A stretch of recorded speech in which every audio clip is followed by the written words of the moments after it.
안녕하세요. 자, 오늘 11장 사회와 문화 지난 시간에 나머지 부분 하도록 하겠습니다. 네, 사회적 맥락에서의 추론과 판단입니다. 지난 시간에는 사회적 맥락, 즉 사회 상황에서 행동이 어떻게 영향받느냐.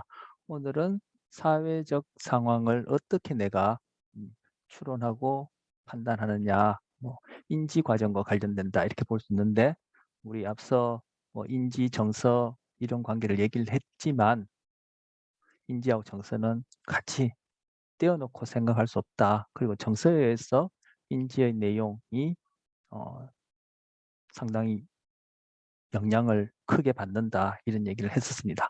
자, 여기 보시면 정보 수집에서의 오류와 편향이라고 하면서 도식 얘기가 나옵니다.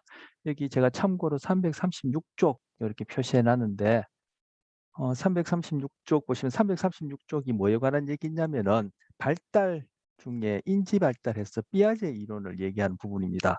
거기서 도식이라는 용어를 이제 소개하고 있는데 그 336쪽에 그때 교재 이 부분 같이 읽었는데 여러분 아마 표시되어 있는 학생들 있을 겁니다.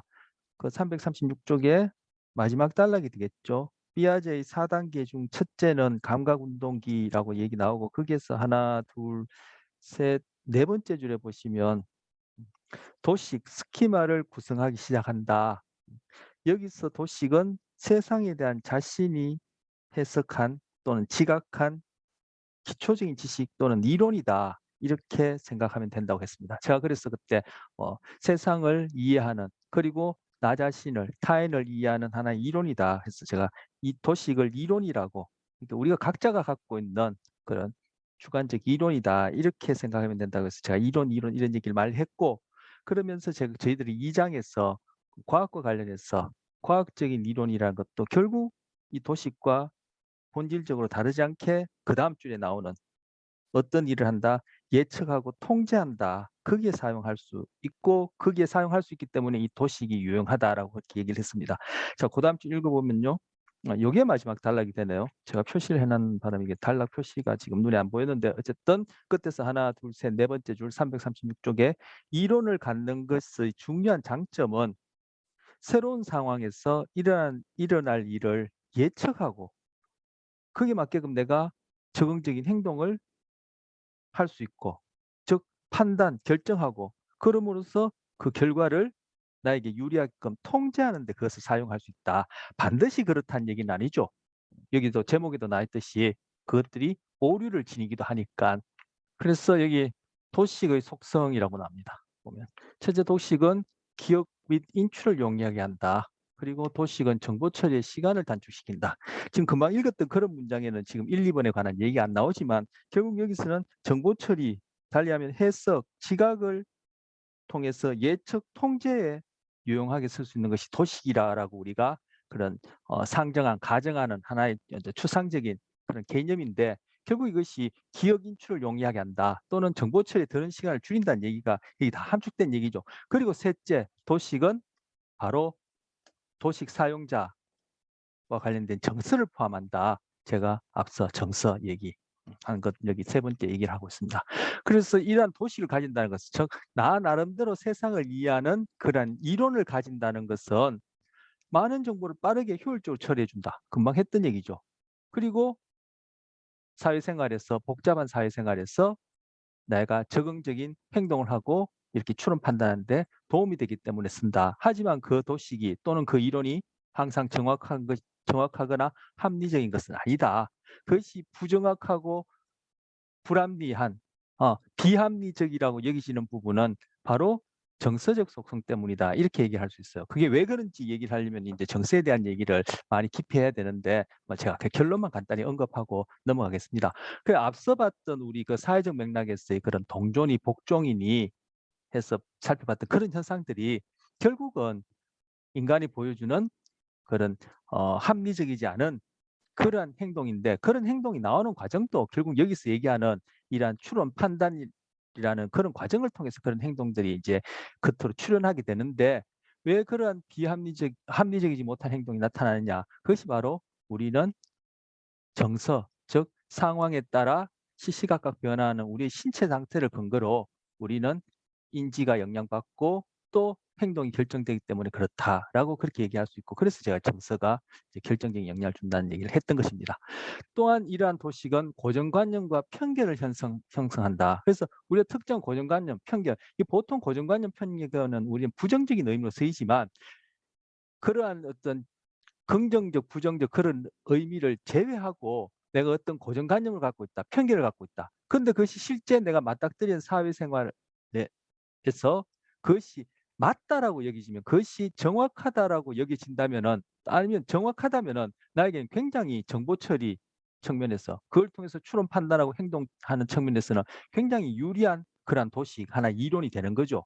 우리는 고정관념 편견하면 항상 그것이 뭐 부정적인 의미로 쓰이는데, 여기서는 그런 의미가 아니라 내가 이미 인지적으로 어떤 사실에 대해서 고정관념을 갖고 있고, 내가 정서적으로 어떤 편견을 지니고 있고, 행동적으로는 어떤 차별을 갖고 있다. 자, 여기서는 다 부정적인 의미, 그런 뜻으로 얘기를 하는 건 아닙니다. 그런데 이것이 실제 내가 맞닥뜨리게 될 그러한 복잡 다양한 사회 현상 속에서 이것이 실제 정확한 이론으로서, 도식으로서 타당하다면은 나에게는 굉장히 정보 처리라든지, 여기서 기억 인출 뭐 여러 가지 얘기를 했지만 적응적인 측면에서는 굉장히 유용하죠. 지금 여기서 얘기하는 인지적 측면에서 고정관념, 정서적 측면에서 편견, 행동성 측면에서 차별이라는 이러한 내용이 결국 여기서는 도식 또는 우리 금방 읽었던 교재에서는 이론, 이런 측면을 얘기를 하지만 결국 이것이 태도를 구성하는 세 요소예요.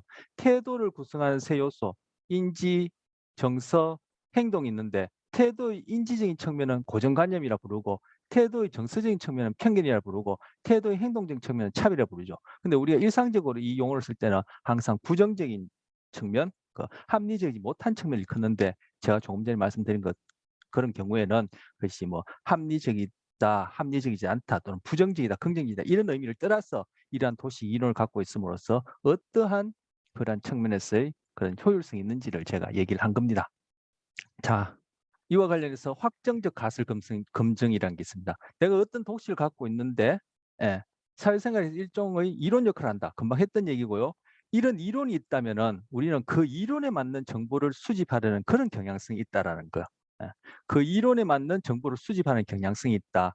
이미 그 이론을 갖고 있다는 것은 그 이론이 100%는 아니지만 내가 적응해 나간다는 측면에서 효율성 면에 있어서 어느 정도 타당성이 있다는 거죠. 전혀 타당성이 없는 이론을 갖고 있다면 그 소위 우리 흔히 하는 말로, 아니면 뭐 속된 표현으로 미친 생각이죠. 예. 그렇지 않고 내가 갖고 있는 그 개인적인 어떤 도식 이론이 그뭐 과학적인 이론만큼 타당하진 않지만, 그래도 내가 지금까지 살아오고 적응하는데 그것이 일정적인 타당성, 즉 정확성은 아니지만 효율성에 있어서 긍정적인 측면을 한다 위에서 봤던 이러한 기능적 측면을 한다면은, 그러한 이론에 맞는 우리는 정보를 수집하려고 하지, 그러한 이론을 폐기시키는, 이 이론을 다 뒤엎어버리는 그러한 새로운 정보를 우리는 받아들이기 쉽지 않다는 거. 왜? 그것이 인지적으로 정성적으로 많은 에너지, 달리하면 스트레스를 요구하기 때문에 우리는 그 이론에 맞는 정보를 수집하는 경향성이 무의식적으로 그런 경향성이 일어나서 그 이론을 계속 공고화, 단단하게 유지시키지, 새로운 정보가 들어왔다 해서 내가 그동안 5년이든 10년이든 20년, 30년이든 50년이든 내가 갖고 있던 세계관, 인생관이라 얘기할 수 있는 그런 도식을 완전히 뒤엎어버리고 바꾸긴 쉽지 않다는 거예요. 그래서 사람이 우리는 끊임없이 변화하게 하지만, 인간도 그렇고 세상 모든 것이 끊임없이 변화하기도 하지만, 한편으로는 참 저 사람 성격 안 변한다, 저 사람 고집이야, 저 사람 생각을 도저히 바꿀 수 없어, 저 사람 나하고 생각이 전혀 달라 라고 얘기를 하고, 그렇게 얘기한 나 자신도 바로 이러한 이론들이 금방 말씀드린 이러한 경향성, 즉 확정적 가설 검증이라 표현한 이러한 경향성 때문에 잘 안 바뀌는 거예요. 근데 이것이 이론이 계속 오래되면 오래될수록 동일한 유사한 전반적으로 봐서 크게 다르지 않은 이론이 오래되면 오래될수록 그게 뭐예요? 그동안 오랫동안 이 이론이 나름 타당하더라고, 그것이 객관적으로 아니라 주관적으로 그렇게 여기져 왔기 때문에 그 이론이 10년, 20년, 40년, 50년, 60년, 70년 묵어 가는 거예요. 그래서 5, 60년, 3, 40년, 2, 30년, 아니 여러분 정도는 됐다 하더라도 여러분의 생각을 새로운 정보에서 바꾸기가 그만큼 힘든 거예요. 그렇게 해서 나타나는 현상을 확정적 가설 검증이라 얘기를 하는 거예요. 자기 우리 흔히 말로 아전인수격으로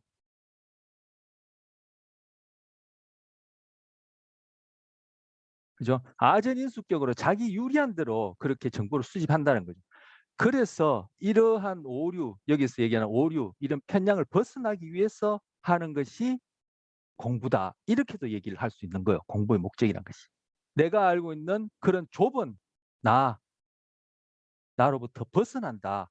해서 이걸 거창하게 얘기하면 무아를 얘기할 수 있는데 이 무아가 또한 공부의 목적이다. 그래서 나 한 사람이 아닌 사회적 책임감과 사회적 의무 그리고 공존, 공생을 생각할 수 있는 이러한 사람이 되는 것이 공부의 목적이고 이것이 리더의 자질이다. 이렇게 얘기할 수 있다는 거죠.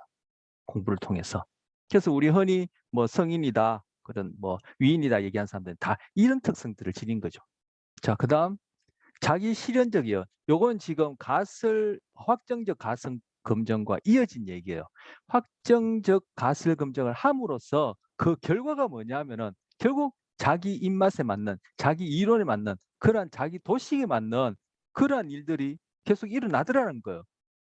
이어진 내용입니다. 자, 자기 실현적 예언이란 확정적 가설 검증의 결과다. 현상에 대한 어떤 이론 도식을 갖고 있는 이들은 자신의 이론에 부합하는 정보만을 받아들이고 위에서 봤던 얘기죠. 맞지 않는 정보를 무시하는 경향이 무의식적으로, 이건 의도적이 아니라 무의식적으로 이렇게 일어난다.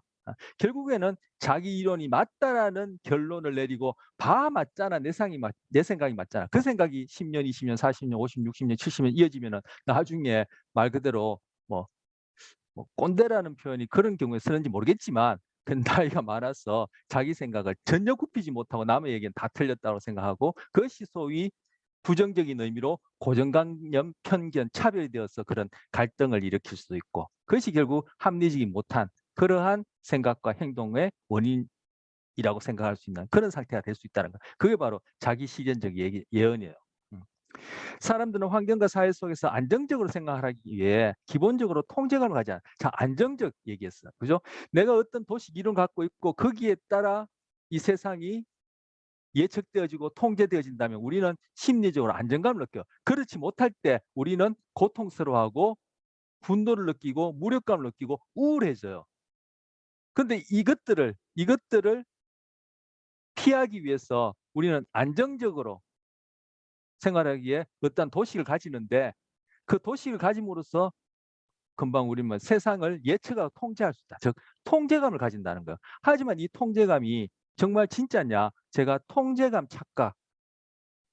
착각이란 얘기를 한 적이 있는지 모르지만 우리가 통제한다. 뭐 인과관계를 우리가 추론 판단해가지고 내가 바람직하다고 생각하는 결과를 가져오게끔 내가 원인을 어떻게 통제한다. 통제감 또는 통제력이라는 것은 실제가 아닌 하나의 주관적인 착각일 수 있다는 거. 하지만 이런 착각을 가짐으로써 내가 세상에 적응하는데 정확성이 아니라 효율성에 있어서 심리적으로 도움이 된다는 거예요. 사람들은 이 통제감으로 자신을 둘러싼 환경을 지각하며 심지어 통제할 수 없는 상황에서도 자신과 환경에 대해서 사건을 통제할 수 있다고 착각한다. 통제 착각. 이런 통제 착각, 즉 통제 착각이 없으면, 즉 통제감을 잃게 되면 사람들은 고통스럽고 분노하고 무력감을 느끼고 우울해진다는 거야. 그래서 이 통제 착각은 논리 유무에 관계없이, 즉 타당성에 관계없이, 합리적이냐 비합리적이냐 관계없이 우리의 개인적인 그런 적응 그리고 어떤 행동을 하게 하는데 중요한 기능을 한다는 거예요. 그래서 진화라는 것은 정확성이 아니라 효율성을 가져다 주는 거예요. 즉 이 효율성이라는 것은 결국은 생존과 번식의 효율적이라는 거예요. 그러므로 인해서 여기서 나타날 수밖에 없는 합리성의 결여는 어쩔 수 없이 치러야 할 대가인 거예요. 대가. 적응이라는 것은 절대적인 적응은 없어요. 다 상대적인 적응이기 때문에 어떠한 적응이든 그 적응에 대해서는 그러한 대가를 치러야 되는데 그 대가가 바로 우리가 겪는 이런 편견, 고정관념 또는 차별론이란 그 갈등이다. 이렇게도 얘기를 할 수 있다는 거. 자, 또한 통제감의 욕구는 문화와 관계없이 나타나고 그 결과로 나타난 것이 바로 우리 소위 미신, 징크스 이런 것들이에요. 자, 지금 이 오늘 시작하면서 한 내용 이것들 다 제가 학기 초에 도식이라는 것 저 뒷부분에 나오지만 미리 내가 도식이라는 것을 간단하게 개념을 얘기를 하고 이와 관련된 것을 영상을 소개하겠습니다라고 얘기를 하면서 3장인가 4장에서 감각과 지각할 때 바로 우리 기타 자료실에 넣어놓은 마이클 시어머의 뭐 자기 기만의 패턴이라는 그 동영상에 있는 내용이 다 이걸 얘기를 하는 거예요.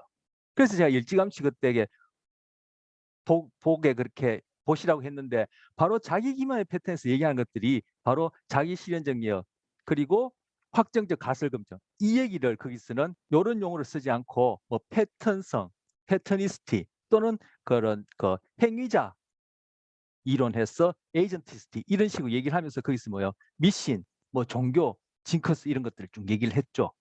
그것과 이어지는 얘기예요. 자, 그다음 자 이러한 추론 판단이 이제 구체적으로 사람에 대해서 내가 추론 판단할 때 어떻게 영향을 주는지 이제 내가 사람을 대인관계에 있어서 도식 하나 이론이 있죠. 그 도식 이론을 바탕으로 추론 판단할 때 어떠한 영향을 주는지를 여기서 보는 거예요. 초두 효과. 먼저 제시된 정보가 나중에 제시된 정보보다 더 큰 영향을 미쳐요. 바로 이것이 첫인상과 관련된 내용이에요. 그래서 첫인상이 중요하다라는 거예요. 첫인상. 첫인상이 어땠느냐가 나중에 그 사람을 1시간, 2시간, 한 달, 2달, 1년, 2년 후에 내가 그 사람으로부터 갖게 되어지는 그런 정보보다 첫인상이 더 중요하다는 거예요. 아까 뭐라 그랬죠? 앞서 아까 얘기 했죠. 안정적으로 사람들은 환경과 사회 속에서 안정적으로 생활하기 위해 기본적으로 통제감을 가지려 하고 어떤 그런 도식이 생기면은 그에 부합한 정보를 수집하라는 경향성이 있지 그러한 이론을 완전히 뒤엎어버리는 그런 정보들은 우리는 무의식적으로 그걸 선택하지 않는다는 거예요. 선택적 주의의 반대말이 되겠죠. 무의식적으로 선택적 무시를 하게 된다는 거. 그래서 여기서도 먼저 처음에 주어진 첫인상이 나중 인상보다 더 큰 영향을 미치게 되는 거. 그걸 초두 효과라고 해요. 현저성 효과. 사람들은 모든 정보에 주의를 기울인다기보다는 눈에 잘 띄는 독특한 정보에 더 주목하게 된다. 금방 말씀드린 선택적 주의와 관련된 것이죠. 여러분이 지금 어떤 그림을 보고 있다. 여기서는 이제 뭐 사람에 관한 것이니까 그림이라 하지 말고 사람을 만나고 있다. 할 때 그 사람으로부터 주어지는 외모라든지 소위 성격이라 얘기를 하는 그런 요소라든지 뭐 행동이 되었든 정서가 되었든 인지가 되었든 이런 모든 것들에 대해서 여러분이 그 사람을 1시간, 2시간, 3시간, 10시간을 여러분이 그 사람을 만나고 있다 하더라도 그런 모든 정보에 대해서 우리가 다 주의하지 못해요. 결국은 우리는 시간의 문제가 아니라 우리가 갖고 있는 속성상 우리는 선택적으로 주의할 수밖에 없는데 그 무엇이 선택되어지느냐? 바로 현저성 효과요. 무엇이 현저하냐? 즉 나에게 있어서 그것이 어떠한 심리적으로 중요한 의미가 있느냐는 거예요. 진화적으로 얘기하자면은 내가 적응하는데 생존하는데 더 나아가서는 나 유전자를 남기는데 그 사람이 주는 여러 가지 정보 중에 어떤 것이 더 의미가 있느냐, 즉 현저성이 높으냐에 따라 거기에 우리는 선택적으로 주의하는 거예요. 뭐 자동적으로, 무의식적으로 그렇게 주의하게 되는 거예요. 그러면 그 선택적으로 주의된 것이 사람마다 다를 테고, 그죠? 아까 도시란 것이 이것이 항상 정확한 것도 아니고 도시 자체도 이것이 타당성이 있고 결여되어 있는 수밖에 없는 우리의 그런 개인적인 주관적인 이론인데 그것에 맞게끔 이렇게 선택적 주의에 의해서 정보 처리가 되어진다면은 그것은 사람마다 다 달라지겠죠. 그렇게 해서 선택적 주의에서 주어진 그걸 가지고 추론을 판단한다면은 그 개인, 바로 그 대인, 그 대상에 대한 객관적인 우리 그러한 이해, 인식은 불가능하겠죠. 사람들은 모든 정보에 주의를 기울인다기보다는 눈에 잘 띄는 독특한 정보에 더 주목하게 된다. 이렇게 얘기를 하고 있고 지금 그 관련해서 선택적 주의라는 동영상 하나 보도록 하겠습니다. 자, 선택적 주의가 내가 어디에 주의하려고 해야지 해서 주의한다기보다는 이거는 금방 말씀드린 대로 그것이 자동적으로 무의식적으로 그렇게 주의가 되어진다. 물론 의식적인 수준에서 소위 자발적으로 의도적으로 주의하는 그런 선택적 주의도 있지만 그러한 선택적 주의가 일어나는 그러한 토대, 그 뿌리에는 벌써 금방 말씀드린 그런 현저성, 그것이 나에게 어떤 의미가 있느냐, 진화적으로는 생존과 번식 관련해서 어떠한 결정적인 영향을 미쳤냐에서 그것이 자동적인 과정에서 선택적 주의, 그리고 그것이 의식이라는 것이 개입해가지고 내가 의도적으로 더 오랫동안 특정한 자극에 대해서 지속적으로 그렇게 주의를 하게 되는 것이요. 자, 선택적 주의와 관련해서 지금 동영상 하나 보려고 합니다.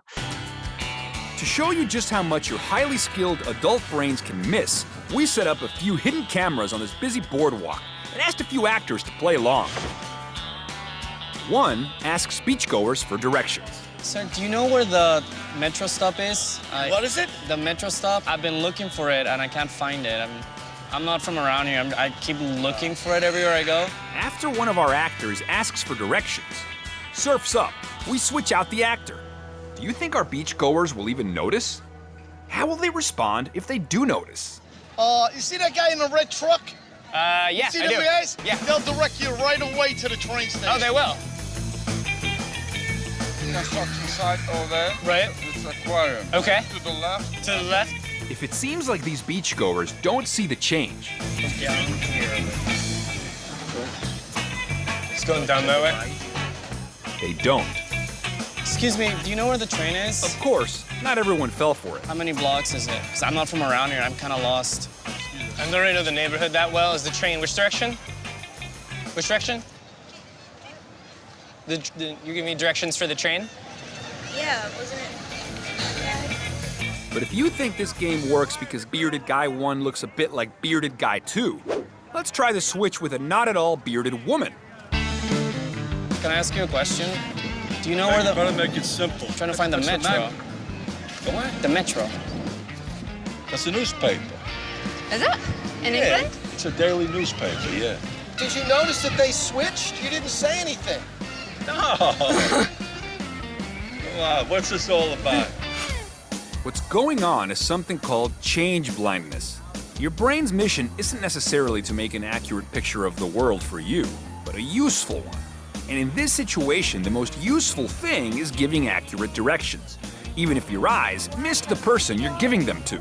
조금 전에 그 현상을 변화맹, 그 동영상에는 변화맹시라 그랬는데 뭐 번역상의 차이고 변화맹이라는데 변화맹이 일어난 이유가 바로 선택적 주의가 일어나기 때문에요.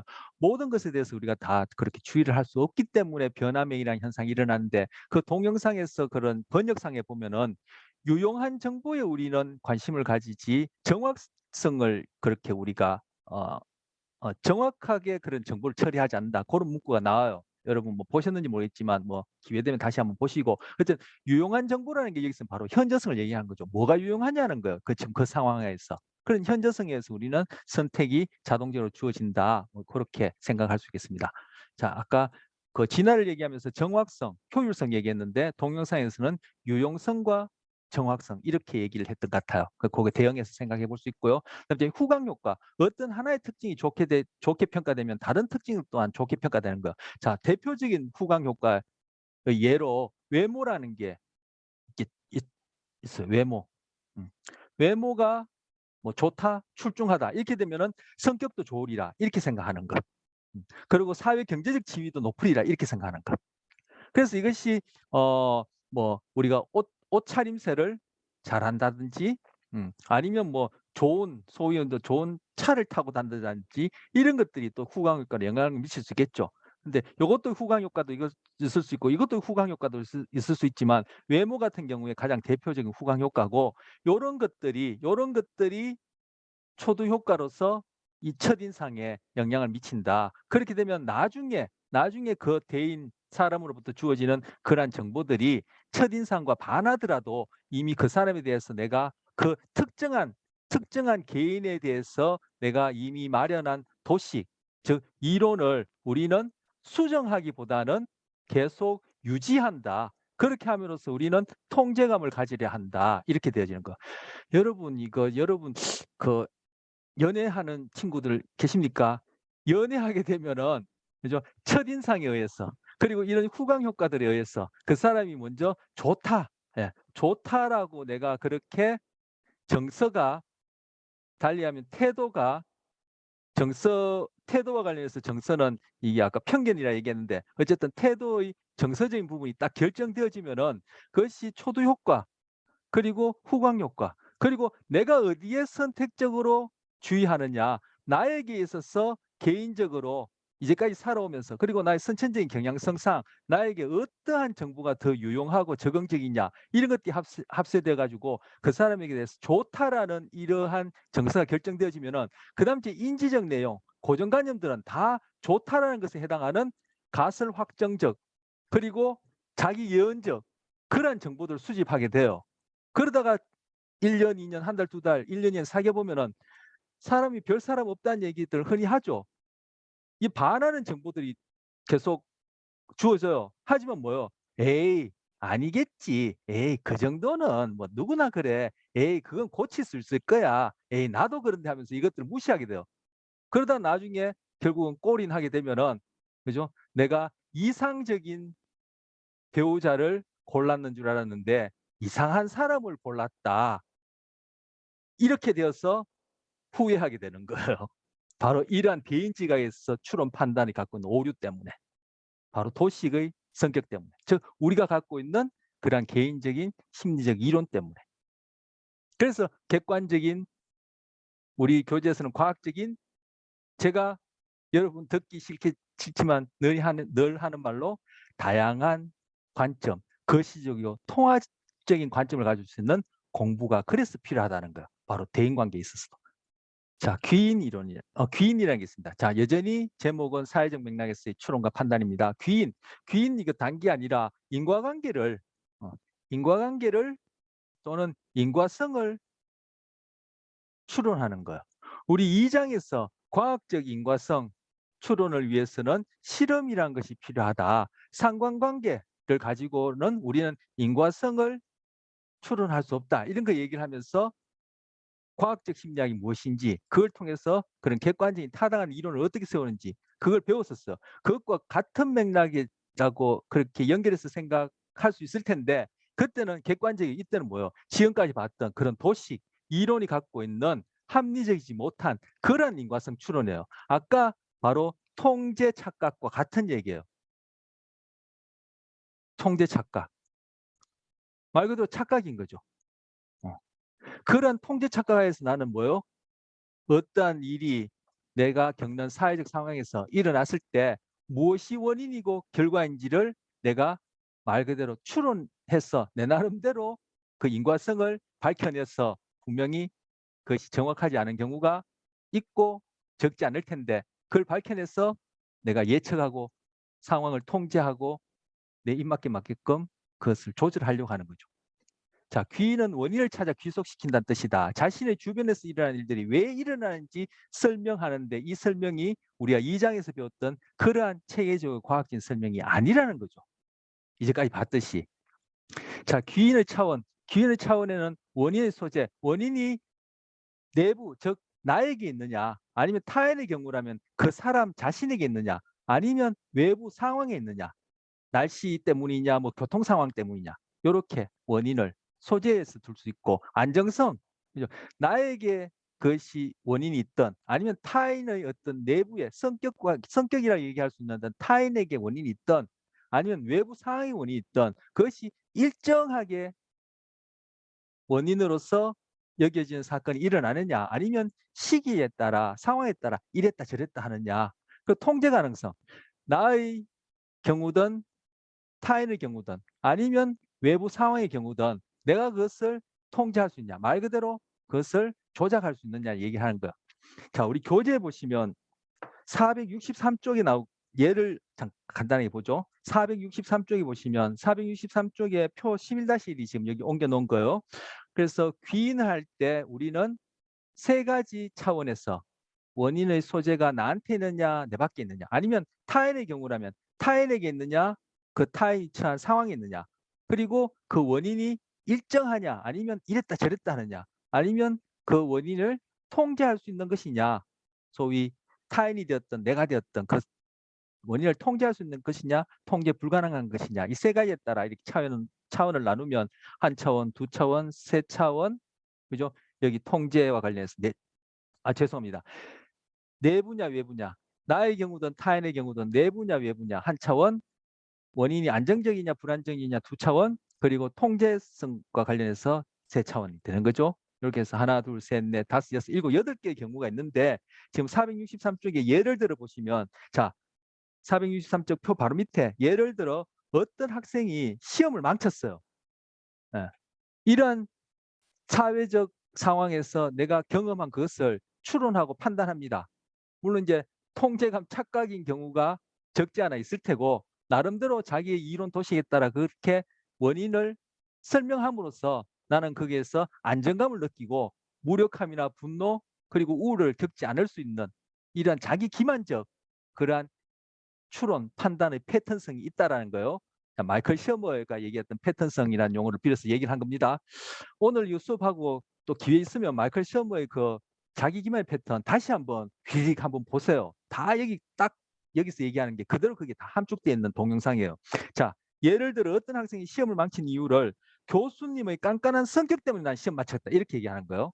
자, 그러면 나에게 있습니까? 외부에 있습니까? 외부에 있죠. 내가 시험을 망쳤는데 그 원인이 교수님한테 있단 말이에요. 그럼 외부에 있는 거예요. 그런데 외부에 있는데 교수님의 깐깐한 성격이 왔다 갔다 합니까? 한 학기 내내 보니까 한 몇 달 보니까 아, 저 사람이 깐깐해 라고 타인의 어떤 성격 측면에서 안정적인 요소죠. 자, 외부에 있고 안정적인 요소요. 그런데 교수님이 깐깐한 성격을 내가 내 마음대로 깐깐하지 않도록 아니면 더 깐깐하도록 덜 깐깐하도록 뭐 이렇게 융통성이 있도록 내가 조절할 수 있습니까? 없죠. 그러면 어디에 해당합니까? 바로 4번에 해당하죠. 내가 시험을 망친 그 사건의 원인이 뭐야? 내가 뭐 시험 준비가 안 됐다든지 실수를 했다든지 아니면 뭐 시험 시간을 몰라서 결실을 했다든지 그것이 아니라 교수님 때문이야. 외부. 교수님의 성격이 깐깐한 것 때문이야. 내가 마음대로 할 수 없죠.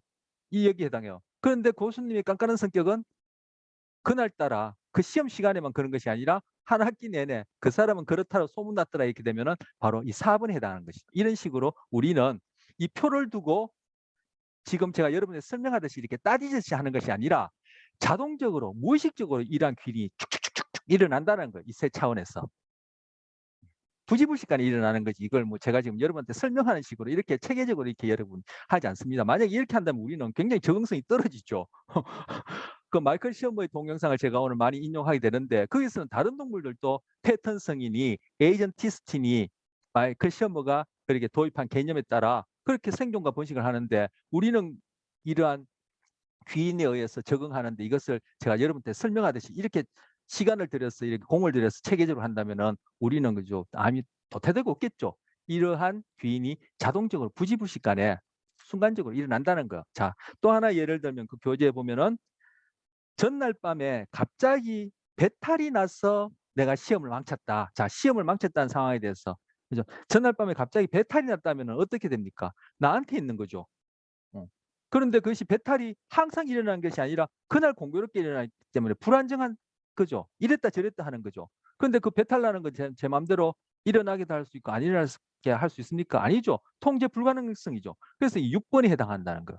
이런 식으로 우리는 인과관계를 추론함으로써 엉터리 설명이라 하더라도 통제 착각이라 하더라도 이렇게 함으로써 우리는 나가 처한 상황에 대해서 사회적 맥락에서의 나의 경험에 대해서 안정감을 지니고 그렇게 적응하려는 그런 심리적 경향성이 있다라는 거예요. 그렇지 못하면 아까 봤던 대로 어떻게 된다? 바로 고통스럽고 분노와 무기력, 우울해진다. 즉 우리는 사회 속에서 부적응하게 된다는 거예요.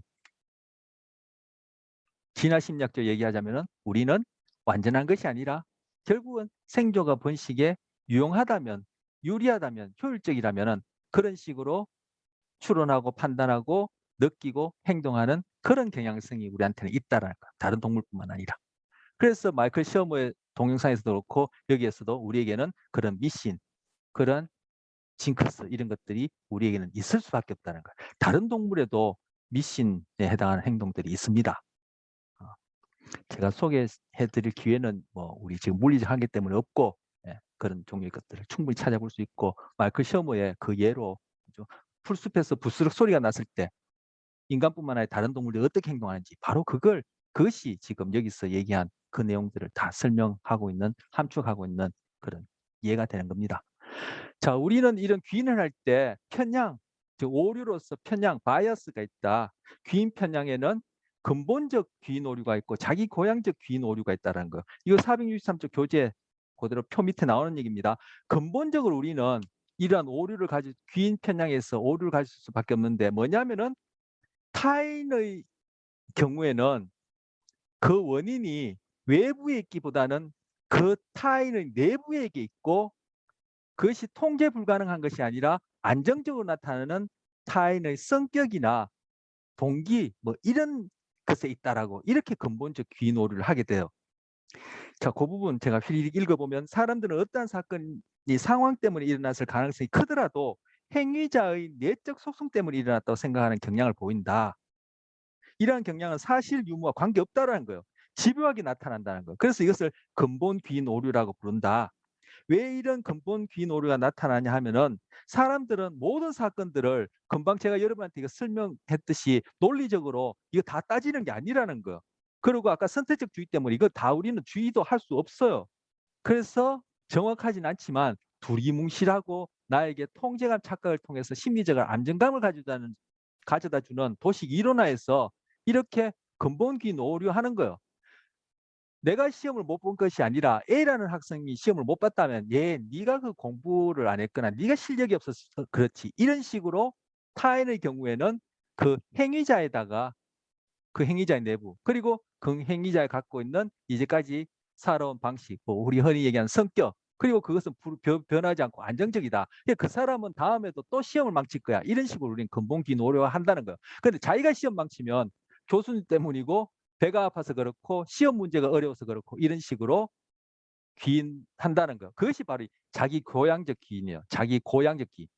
자기 자존감, 자기 존중감을 지키고 싶은 거죠. 자기 존중감 우리 메슬로 욕구 동기 중에 네 번째 동기였죠. 처음에는 생물학적, 생리학적, 그다음째 안전, 그다음에 소속 예정, 그리고 자기 존중감, 나머지 자아 또는 자기 실현인데 우리는 자기 존중감의 욕구가 부지불식간에 우리는 있기 때문에 자기 존중감의 욕구가 없다. 그리고 자기 존중감이 없다면 이것 또한 사회적 적응뿐만 아니라 개인적으로 심리적으로 불안정하고 무기력하고 분노하고 우울할 수밖에 없거든요. 근데 이런 것들을 충족하려는 동기, 이런 것들을 충족하려는 행동 경향성이 있기 때문에 원인을 파악할 때, 즉 인과성을 설명할 때 자기가 한 일에 대해서는 자기 고향적 귀인, 즉 아까 얘기한 아전 인수격으로 그렇게 귀인을 한다라는 거예요. 뭐 자기한테 유리하게끔. 자기한테 유리하게끔 하려면 어떻게 해야 돼요? 아까 시험을 마쳤을 때 상황에다가 귀인하면 되는 거죠. 이 속담이 바로 우리가 갖고 있는 그죠? 귀인에 있어서 그 오류, 귀인 편향을 보여주는 것이요. 그래서 내가 잘한 거는 내 실력 때문이고 타인이 못한 거는 뭐 역시 그 사람의 어떤 능력 문제다 이렇게 얘기하는 그런 경향성이 귀인 편향으로서 하나는 근본 귀인, 하나는 자기 고향적 귀인 이렇게 얘기를 합니다. 자, 교재의 자기 고향적 귀인 읽어보면 근본 귀인 오류도 자신에 대해서는 이렇게 안 나타난 거예요. 타인에 대해서는 그 사람의 통제 가능한 안정적인 그러한 행동 경향성, 달리하면 성격 이렇게 근본 귀인 오류하고 자기의 경우에는 자기 존중감이 높여질 수 있는 식으로 우리는 귀인한다는 거예요. 그래서 교재 다시 읽어보면 근본 귀인 오류도 자신에 대해서 나타나지 않는다. 사람들은 자신의 성공에 대해서 내부 귀인을 하고 역시 난 잘났어. 자신의 실패에 대해서는 외부 귀인을 한다. 에이 운이 없었어. 이런 식으로 하는 경향성을 보인다. 자기 고향적 귀인은 사람들이 자기 존중감, 아까 메슬로 욕구 단계에서 네 번째 당하는 것을 유지하고자 하는 동기, 이건 의식할 수 있는 것이 아니죠. 자동적으로 무의식적으로 일어나는 그런 동기에 의해서 이러한 행동을 하게 된다라고 그렇게 생각할 수 있다는 거예요. 그래서 지금 이러한 자기 고향적 귀인 이것하고 또 같은 맥락에서 지금 자기 실현적 예언 그리고 내가 갖고 있는 도식에 맞게끔 확정적 가설 검증이라 얘기하는 이런 경향성 때문에 우리는 다 통제감 착각과 미신, 그리고 이러한 징크스라는 것을 가질 수밖에 없고 가지게 된다라는 거예요. 그러한 경향성이 낳는 대인 지각에 있어서의 오류, 그리고 원인 분석에 있어서 오류, 이것도 소개하는 거예요.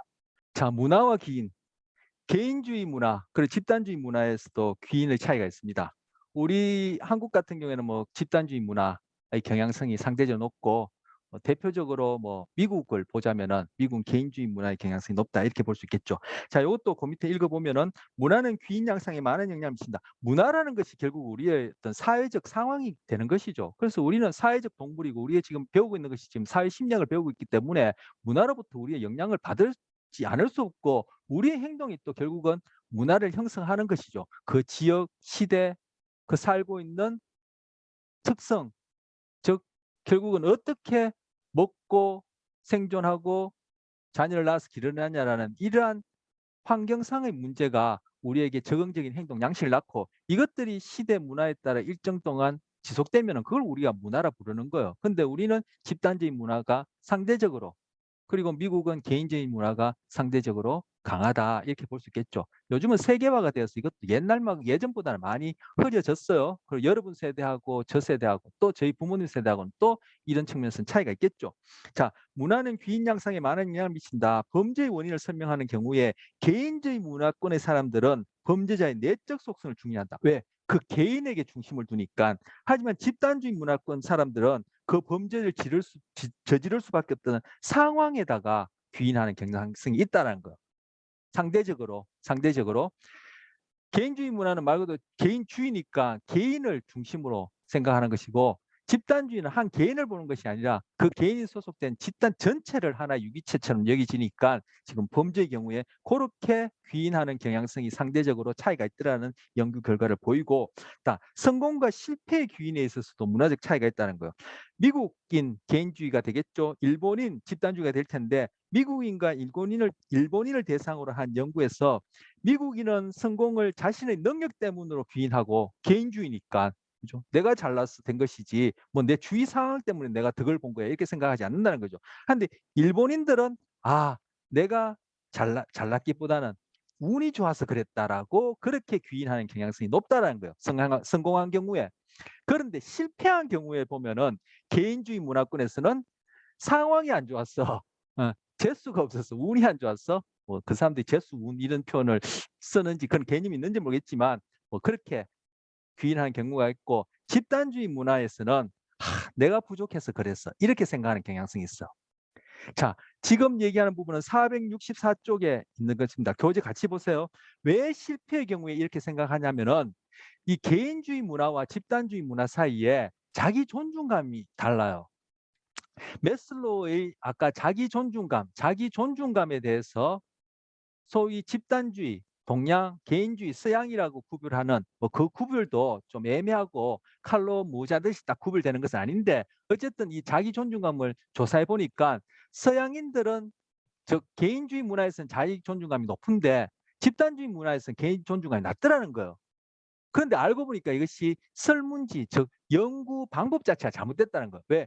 개인주의 문화에서는 자기의 독특성이 강하면 자기 존중감이 높다라고 그렇게 생각하는 경향성이 있었고, 집단주의 문화에서는 사회적으로 어떻게 인정받느냐, 다른 사람의 눈에 어떻게 보이느냐, 이것에 의해서 자기 존중감이 결정된다는 거예요. 다른 사람이 나를 어떻게 생각하지라는 집단주의에서 다른 사람이 나를 긍정적으로 생각하면 내 스스로도 나를 존중하는, 자기 존중감이 높아지는 그런 경향성이 보이더라는 거예요.